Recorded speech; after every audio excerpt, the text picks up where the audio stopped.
함께 하나님 말씀 보겠습니다. 사도행전 9장 32절에서 43절 말씀 보겠습니다.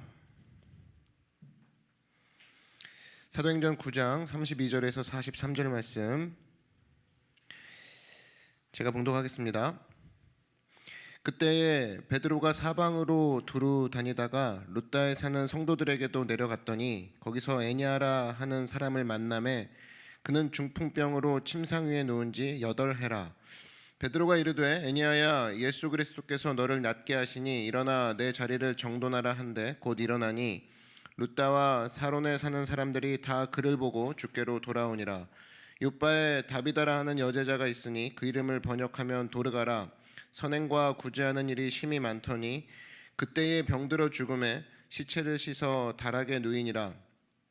룻다가 욥바에서 가까운지라 제자들이 베드로가 거기 있음을 듣고 두 사람을 보내어 지체 말고 와달라고 간청하여 베드로가 일어나 그들과 함께 가서 이르매 그들이 데리고 다락방에 올라가니 모든 과부가 베드로 곁에 서서 울며 도르가가 그들과 함께 있을 때에 지은 속옷과 겉옷을 다 내보이거늘 베드로가 사람을 다 내보내고 무릎을 꿇고 기도하고 돌이켜 시체를 향하여 이르되 다비다야 일어나라 하니 그가 눈을 떠 베드로를 보고 일어나 앉는지라. 베드로가 손을 내밀어 일으키고 성도들과 과부들을 불러들여 그가 살아난 것을 보이니 온 욥바 사람이 알고 많은 사람이 주를 믿더라. 베드로가 욥바에 여러 날 있어 시몬이라 하는 무두장이의 집에서 머무니라. 아멘. 네, 오늘은 신앙은 보는 것이 중요하다. 신앙은 보는 것이 중요하다라는 제목으로 하나님 말씀 증거하도록 하겠습니다. 우리가 사막에 꽃이 있다라고 했을 때 무엇보다도 꽃을 먼저 보게 됩니다. 이유는 무엇이냐? 꽃이 생명이기 때문에 그렇습니다. 꽃이 있는데 여기 흙이 되게 많네, 돌봐, 바위가 너무 많군, 그것을 먼저 얘기하는 사람은 없다라는 거예요. 어머, 저기서 어떻게 꽃이 피었지? 그것을 보통 얘기하죠. 우리 보통 길가에 그 초록색 풀이 나 있으면 어떻게 저 틈에서 생명을 낼 수 있을까 신기해하며 거기서 감탄을 맞이하지 않습니다. 예, 마찬가지라는 거예요. 예, 언제나 생명 있는 크리스찬들은 생명을 발견하게 되는 거죠. 그러니까 돌과 바위가 아무리 많다 할지라도 그 한 포기의 풀, 한 포기의 꽃을 보면서 와, 저기 꽃이 피었다 이렇게 얘기하는데, 마귀는 항상 반대죠. 꽃이 아무리 하나 예쁘게 펴 있어도 야, 이 바위를 봐라, 이 돌을 봐라. 그러면서 항상 사막을 강조하고 죽음을 강조하고 바위를 강조합니다. 그게 마귀가 우리를 보게 하는 수법이라는 거예요. 사도행전은 우리들의 이야기라고 했죠. 사도들이 어떤 상황에서 어떤 선택을 하는지를 보여줍니다. 근데 선택하는 것은 무엇을 전제로 하냐면 뭘 보고 있느냐예요. 이거를 선택한 이유는 뭘 봤기 때문에 선택하는 거거든요. 그러니까 여러분, 물건 살 때도 마찬가지입니다. 이 물건의 장점을 봤을 때, 이것을 사고 이것의 단점을 봤을 때 아무리 영업 사원이 좋은 말로 얘기해도 내가 그 단점을 본 이상 그거 선택하지 않는 거예요. 보는 것이 그 선택으로 이어지는 거거든요. 사도들이 뭘 봤기 때문에 선택하는 것처럼 이 항상 보는 것, 이 보는 것을 우리가 관리하지 않으면 선택 또한 무너지게 된다라는 겁니다. 사탄은, 마귀는 항상 그 넓은 사막에 꽃이 하나 딱 폈을 때 하나님이 요 예쁜 꽃을 피우게 하셨네를 보는 게 아니라 이 사막을 봐라, 계속 꽃을 보지 말라니까, 바위를 보라니까, 이 무더운 기후를 보라니까, 보는 것을 틀리게 만들어서 아이고 여기선 죽겠구나, 선택까지도 부정적인 선택, 힘든 선택, 그리고 불쾌한 선택을 하게 만든다라는 거예요. 예를 들면 광산이 있어요. 광산이 있는데 광산 그러면 뭡니까? 아무래도 금이 많겠어요? 흙이 많겠어요? 흙이 많겠죠. 흙이 많은데 파다 보니까 거기서 순금이 터지고 그 금광이 터지는 거죠. 대부분 많은 사람들 그 네이밍할 때도 마찬가지입니다. 아무리 흙이 많아도 거기서 금이 발견했다 그러면, 소량의 금이 발견되면 그 순간부터 금광이라고 이름을 붙여줘요. 그게 바로 금을 볼 줄 아는 눈이 있기 때문에, 금을 볼 줄 아는 그 눈 때문에 금을 캐는 선택으로 넘어가는 건데, 마귀는 항상 뭐라고 하냐, 구원을 받고 난 이후에도 너의 생명의 물줄기, 생명의 금광, 이걸 못 보게 하고 항상 그걸 덮고 있는 흙, 덮고 있는 바위, 이것만 집중하게 해서 마지막에 사람들을 쓰러뜨리게 만든다라는 거예요. 그 사도행전은 이 사도가 어떤 것을 보고 있는지를 계속 조명해주고 이걸 통해서 어떤 선택을 했는지를 계속 집중해서 보여줌으로써 오늘날 우리가 살아가고 있는 이 땅에서도 무엇을 봐야 되고 무엇을 선택해야 될지를 가르쳐주고 있는 성경이 사도행전이라는 겁니다. 오늘 32절부터 보시면 중풍병으로 침상에 누운 지 8회 되는 사람이 32절 33절에 나오고요. 그 다음에 37절은 더 심합니다. 병들어 죽음에 시체를 씻어 다락에 누인 그런 이미 죽은 도르가라라는 사람이 나옵니다. 두 명이 등장을 하죠. 여기서 봤을 때 32절을 보면은 중풍병으로 침상 위에 누운 지 8해라. 이 사람들이 충분히 볼 수 있는 것들이 뭡니까? 중풍병과 침상만 보게 만들지요. 절망과 좌절의 상징입니다. 그때 베드로는 무엇을 보았느냐? 베드로는 그때 시선을 정리하죠. 바로 34절에 애니야야 예수 그리스도께서 너를 낫게 하시니 일어나 내 자리를 정돈하라. 뭐부터 본 거예요? 예수님을 먼저 봤다라는 거예요. 예수님 먼저 보고 너를 보니까 너는 일어나야 돼. 그런 선포가 가능한 거죠. 일어나라는 선택을 한 거죠. 일어나라는 선포를 하기로 한 선택을 한 겁니다. 그래서 성도가 제일 중요한 건 뭐냐면 오늘 두 가지를 살필 텐데 환경을 볼 때 하나님부터 보라는 거예요. 환경이 아무리 바위라도 거기에 꽃과 같이 피어 있는 또 금과 같이 흐르고 계시는 하나님, 그 하나님을 보는 게 중요하다는 겁니다. 지금 여러분 어려운 환경 가운데 있습니까? 중풍병과 같은 누워 있는 상황에 있는 사람 있나요? 그때도 그 가운데 계시는 예수님을 발견하는 축복 있길 주의 이름으로 축원합니다. 사탄은 언제나 침상 발견하고 중풍병 발견하게 해서 넘어지는 데 힘을 쓴다라는 거예요. 오늘 우리가 첫 번째 대지가 뭐냐? 환경 가운데에서 제일 먼저 바라볼 거, 환경 바라볼 게 아니라 하나님부터 바라보라라는 거예요. 야곱 한번 얘기를 해보면 야곱도 마찬가지죠. 이 야곱 같은 경우는 특별히 창세기 32장을 보면은 고향으로 돌아오는 장면이 있습니다. 그때 형 에서가 군사 400명을 데리고 와서 죽이겠다고 하죠. 아찔합니다. 지금 고향으로 돌아가는 길인데 형이 내가 속이고 도망갔던 그 형이 나를 죽이겠다고 온다고 하니 이게 20년 고생했던 게 한순간 숲으로 돌아갈 수도 있는 거거든요. 근데 그 전에 이 야곱이 잔머리를 씁니다. 재산을 3개로 나눠 가지고 앞에 먼저 보내죠. 근데 좀 얍실하게 보내죠. 종 보내고 그다음에 못생긴 부인 보내고 그다음 적당한 부인 보내고 예쁜 부인 보내고 뭐 이런 식으로 자기는 어쨌든 4번째 대열에 끼게끔 만들어 가지고 거기서 이제 위기를 모면하려고 합니다. 이 좀 치사한 모습이죠. 그러다가 야곱이 마지막에 했던 게 밤새워 야복강에서 하나님과 씨름을 하죠. 씨름하고 난 결과가 이 사실은 만신창이가 됩니다. 야곱이. 그 무슨 축복이냐는 거예요. 거기까지만 딱 보면 야 지금 형이 다음 날 온다고 하는데 나는 하나님께 맞아가지고 씨름해가지고 환도뼈가 부러지고 머리 다 헝클어지고 영어 성경에 보면은 레슬링이라고 되어 있거든요.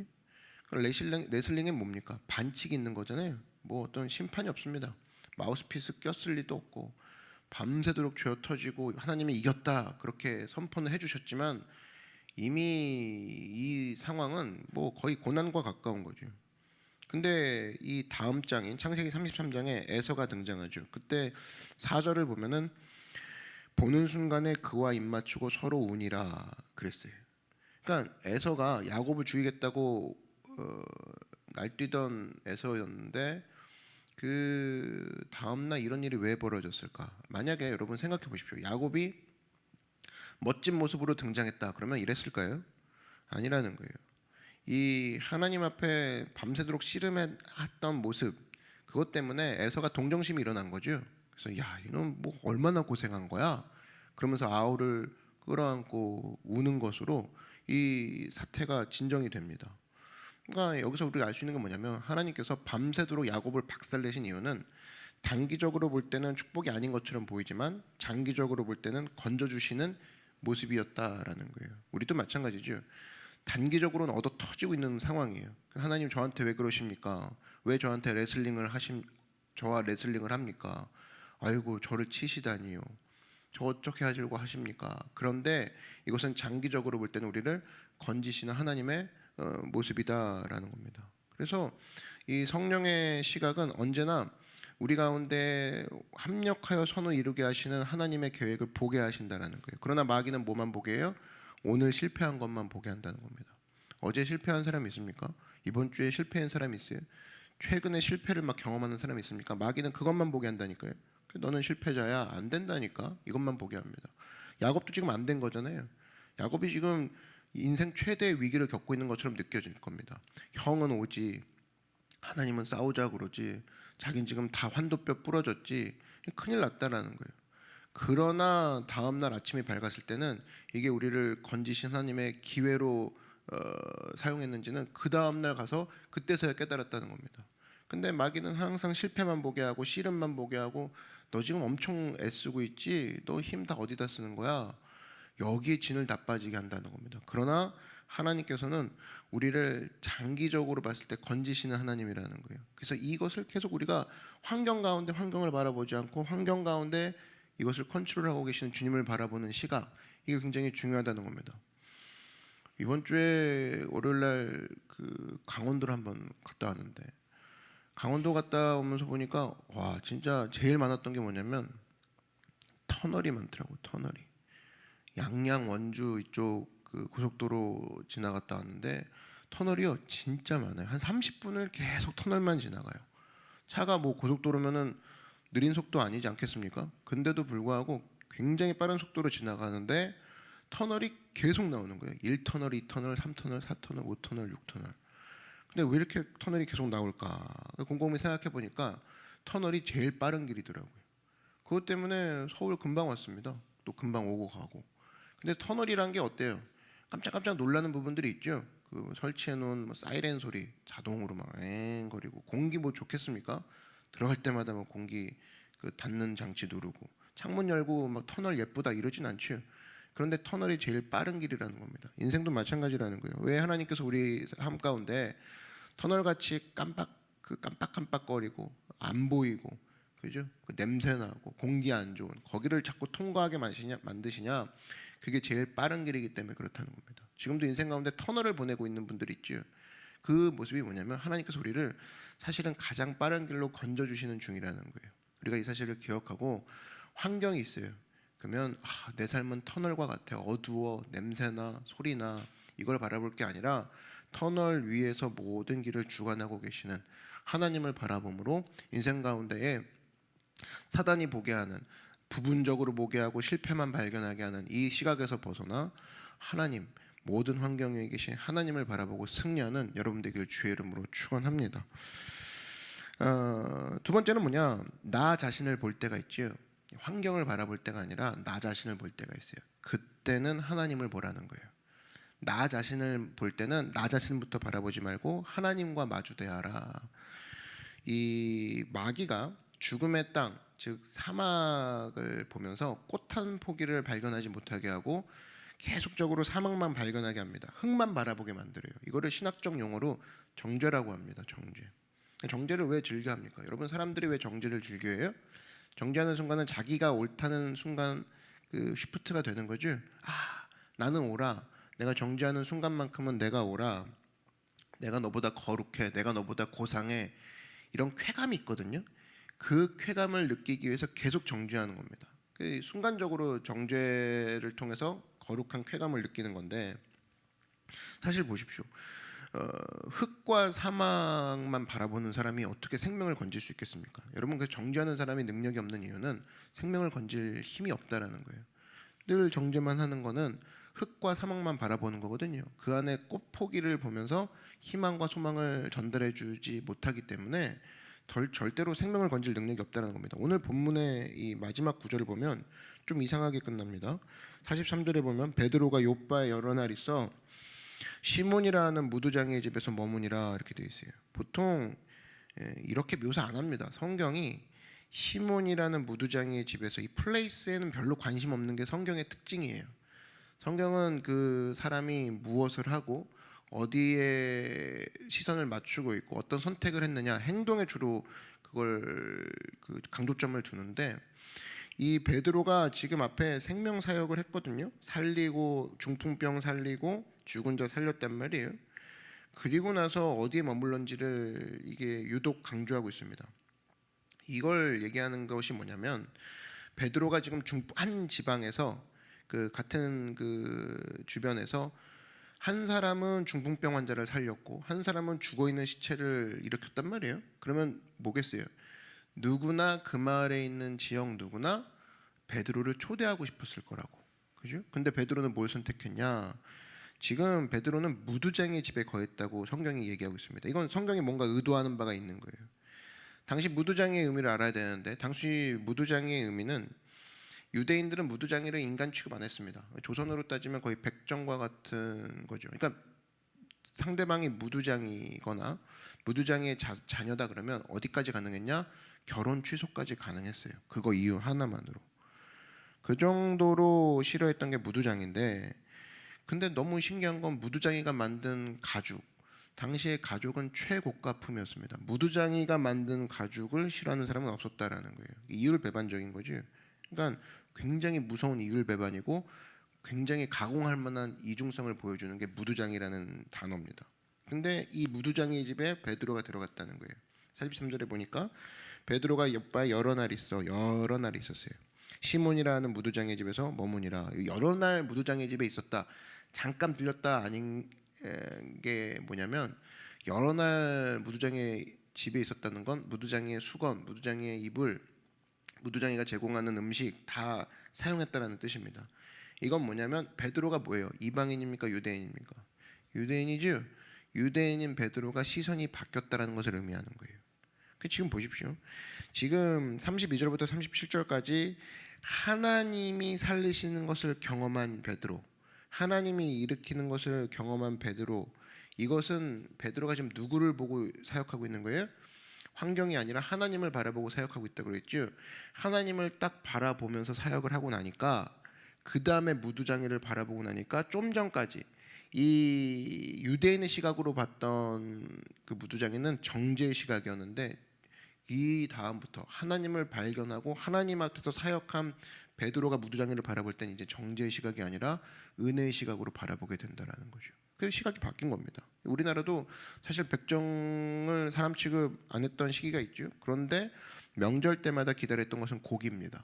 굉장히 이율배반적인 거죠. 우리가 생각합니다. 목사님, 요즘은 뭐 백정이란 계급도 없는데 뭐 현대 사회에서 우리가 이런 거 걱정할 필요가 있겠습니까? 좀 먼 소리 같이 들리는데요. 얘기할 수도 있을 텐데 얼마든지 우리 가운데도 이 백정과 같은 이 무두장이를 취급하는 것 같은 시선이 우리 가운데도 있습니다. 예를 들면 이거죠. 부모입니다. 얼마 전에 뭐 어버이날이었죠. 그 부모인데 누구나 그래요. 자식이 참된 그리스도인이 되기를 원합니다. 그거 갖고 기도해요. 그러나 먼저 다가가서 늙고 병든 부모를 진심으로 모시는 자녀를 찾아보기는 생각보다 드물다라는 거예요. 그러니까 자기는 효도받기 원하면서 그리고 자기는 효도하지 않는다라는 거예요. 그리고 또 하나 뭐냐, 이 교회 같은 경우는 그거죠. 비판할 수 있는 교회는 엄청 많습니다. 그 비판하는 사람이 있어요. 그러나 이걸 뒤집어보면은 자신의 일터에서 성도의 역할을 감당하는 그 성도는 생각보다 상대적으로 적다라는 겁니다. 이게 같은 사람이 이걸 두 가지 다 갖고 있는 경우도 있어요.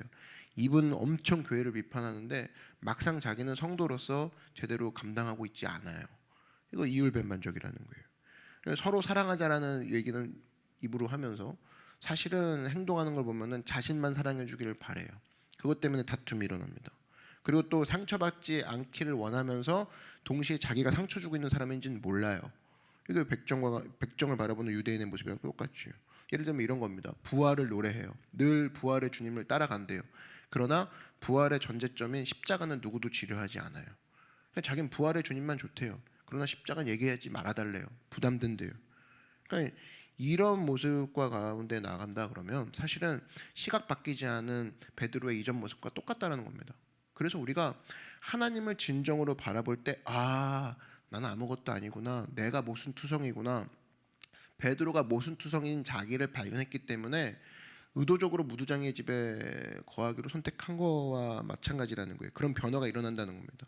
그래서 우리가 사실은 나의 모습을 진정으로 발견하고자 하면 나 스스로만 묵상하고 있으면은 절대로 발견할 수가 없어요. 나의 진정한 모습은 어디서 발견되냐? 모든 것 위에 계시고 누구 하나 차별하지 않으시고 사랑하고 계시는 하나님을 비로소 바라볼 때만 비로소 내가 얼마나 엉망진창인지 모순투성인지 나를 발견할 수 있다는 거예요. 그래서 여러분, 하나님 앞에서 나를 발견하고 하는 모습, 이것은 나를 묵상한다고 되는 것이 아니라 하나님을 묵상할 때 비로소 내가 발견되는 거예요. 오늘 그런 새벽 아침이 되었기를 주의 이름으로 축복합니다. 나를 발견하고 나를 그때 깨닫기 시작할 때 나의 제한, 나의 한계성, 나의 더러움, 나의 말도 안 되는 이율배반적인 모습, 이것을 발견할 때부터 기도가 터져 나오기 시작하는 거예요. 그것을 바라보는 거, 하나님을 보는 것부터 시작이 된다라는 겁니다. 오늘 말씀을 정리합니다. 여러분, 환경이 우리를 어렵게 합니까? 그럴 때 뭘 바라보느냐? 환경을 바라보지 말라는 거예요. 그때 환경 위에 계신 주님을 바라보라는 거예요. 이사야서 55장을 보면은 8절에서 9절에 이는 내 생각이 너희의 생각과 다르며 내 길은 너희의 길과 다름이니라. 뭐 쉽게 이미지 언어로 얘기한다 그러면 터널이니라, 그렇게 생각하면 되는 거지. 나는 동굴이라고 생각하는데 동굴은 뭡니까? 끝이 막혀 있죠. 동굴이 아니라는 거예요. 여러분, 성도라면 지금 겪고 있는 어두컴컴한 것은 동굴이 아니라 끝이 막혀 있는 동굴이 아니라 끝이 뚫려 있는 터널이라는 거예요. 터널은 좀 길고 어두울지언정 끝은 반드시 밝은 길이 나오게 돼 있죠. 그러면서 야훼의 말씀이니라. 이는 하늘이 땅보다 높음 같이 내 길은 너희의 길보다 높으며 내 생각은 너희의 생각보다 높음이니라. 여러분, 그래서 나의 어떠한 환경보다 하나님이 높으신 것을 인정하십시오.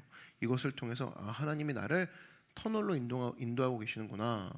또 하나, 나 자신을 볼 때는 실망과 좌절과 실패와 흙먼지만 보게 됩니다. 그때 나 자신을 보고 계속 흙을 움켜쥐지 말고 우울함에 빠지지 말고 뭘 바라보라? 하나님을 보라는 거예요. 그랬더니 하나님은 누구나 차별하지 않으시고 사랑하시고 죽은 자를 살리시는 하나님이시구나. 은혜를 베풀어 주신 게 나에게 은혜를 먼저 베풀어 주셨구나. 그럼 내가 실망할 것이 무엇인고 하나님을 바라봄으로써 나의 모든 것 가운데 승리함으로, 나의 모든 것 가운데 감사함으로 반응하며 나아가는 하나님의 귀한 축복이 있는 종이 되길 주의 이름으로 축원합니다. 이제 함께 기도하겠습니다. 환경 가운데 어려움이 있습니까? 그때 환경 바라보지 말라는 거예요. 환경 위에 계신 나를 지금 터널과 같은 곳으로 인도하고 계시는 주님을 바라보게 하시고, 또 무엇보다도 하나님, 내가 하나님 앞에서 나를 바라보게 하십시오. 그래서 늘 강한 척하고 고상한 척하고 거룩한 척했던 내 모습 가운데 하나님을 바라봄으로 말미암아 이거에 다 살고 있는 것이 은혜구나. 내가 누구를 정죄할 시간이 아니구나. 내가 누구보다 위에 있는 게 아니구나. 하나님의 은혜로 살고 있구나. 이 시각으로 우리를 지켜보아야 달라고 우리 주님의 이름 한번 부르고 다 같이 간구하며 나아가겠습니다. 주여.